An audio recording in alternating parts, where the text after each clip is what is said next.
Slick back. No, slick back. That's what I said. Slick back. No, nigga, I'm a pimp named Slick back. Pimp named Slick back. Pimp named Slick back. Nigga, are you deaf? I'm a pimp named Slick. Oke, bismillahirrahmanirrahim. Assalamualaikum warahmatullahi wabarakatuh. Waalaikumsalam warahmatullahi wabarakatuh. Alhamdulillah wa syukranillah amma ba'du. Yang saya hormati dosen pengampu mata kuliah Muhammad Solihullah, Bapak Alfa Naja Imanuna MPD, dan juga teman-teman sekalian yang saya cintai. Di sini saya akan membahas mengenai pembahasan Hamzah al-Mutawassithah.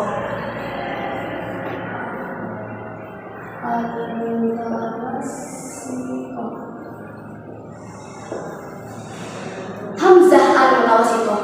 Hamzah sendiri yaitu salah satu dari huruf hijaiyah yang menempati urutan ke-27. Ada pula yang mengatakan urutan yang ke-28. Perlu ditandai bahwasanya Hamzah dengan alif itu berbeda.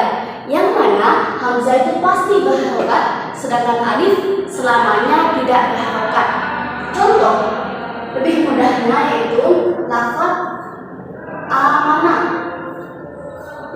Amanah di sini ada hamzah sama alif.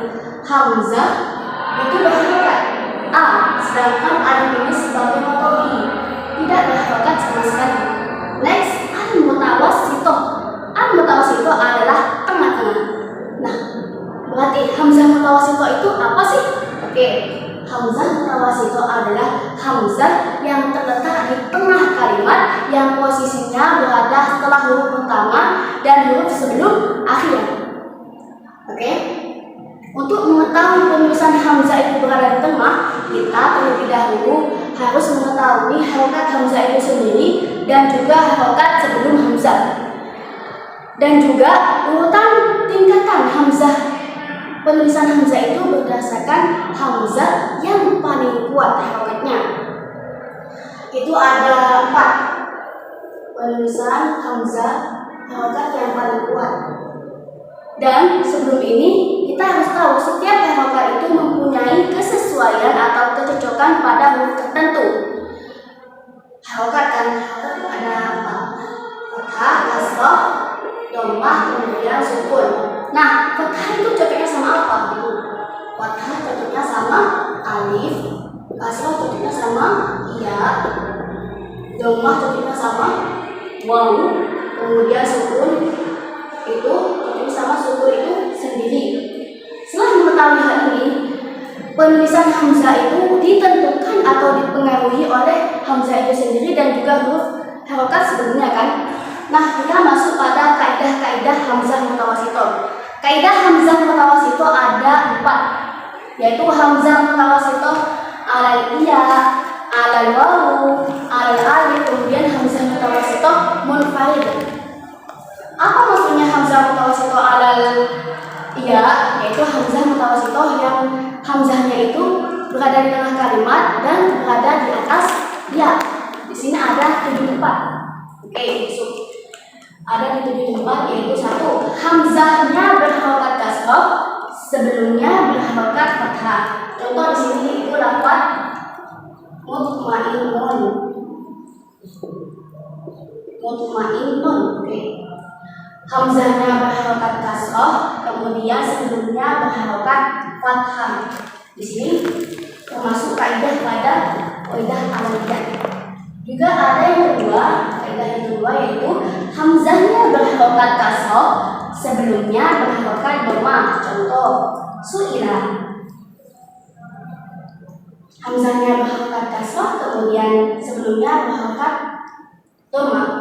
Kan tadi kan sudah dibahas bahwasanya harokat dhammah itu kecocokan atau kesesuaian sama ya. Bukan bukan itu. Harokat harokat kasrah itu cocoknya sama ya kan. Jadi penulisannya itu di atas atau di bawah ya itu. Yang ketiga yaitu hamzahnya berharokat kasrah, sebelumnya berharokat sukun. Contoh as'ilatun. As'ilatun, oke. Hamzahnya berharokat kasrah, sebelumnya sebelumnya berharokat sukun. Yang keempat yaitu hamzahnya berharokat fathah, sebelumnya berharokat kasrah. Contoh wi'amun, hamzahnya berharokat fathah, sebelumnya berharokat kasrah. Kaidah yang kelima yaitu hamzahnya berharokat dhammah, sebelumnya berharokat kasrah. Contoh qori'una, di sini hamzahnya berharokat dhammah, sebelumnya berharokat kasrah. Kaidah yang keenam, hamzahnya berharokat sukun, sebelumnya berharokat kasrah. Contoh bi'run, hamzahnya berharokat sukun, kemudian sebelumnya berharokat kasrah. Kaidah yang ketujuh yaitu hamzahnya berharokat kasrah, kemudian sebelumnya berharokat kasrah juga. Contoh lafaz muhyiddina. Oke, muhyiddina di sini hamzahnya berharokat kasrah, sebelumnya berharokat kasrah. Oke. Setelah mengetahui kaidah aliyah, kenapa dibahas di awal, karena termasuk ketentuan hamzah yang paling kuat harokatnya. Oke. Yang kedua itu kaidah alal waw, kaidah hamzah mutawasithah di atas waw tulisannya. Yang pertama itu ada di 5 tempat. Kaidah yang pertama yaitu hamzah berharokat fathah, sebelumnya berharokat dhammah. Contoh di sini yaitu lafaz su'alun, hamzahnya berharokat fathah, kemudian sebelumnya berharokat dhammah. Oke, next. Kaidah yang kedua yaitu hamzah berharokat sukun, kemudian sebelumnya berharokat dhammah.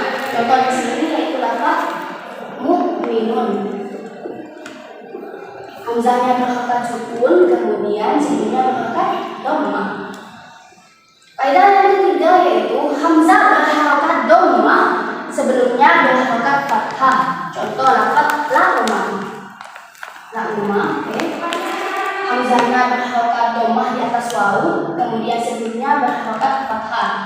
Kaidah yang keempat yaitu hamzah berharokat dhammah dan terletak setelah huruf yang mati selain huruf waw. Contoh di sini yaitu mas'ulun.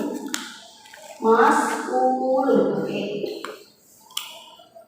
Hamzahnya berharokat dhammah dan sebelumnya itu terdapat harokat sukun yang bukan selain huruf waw.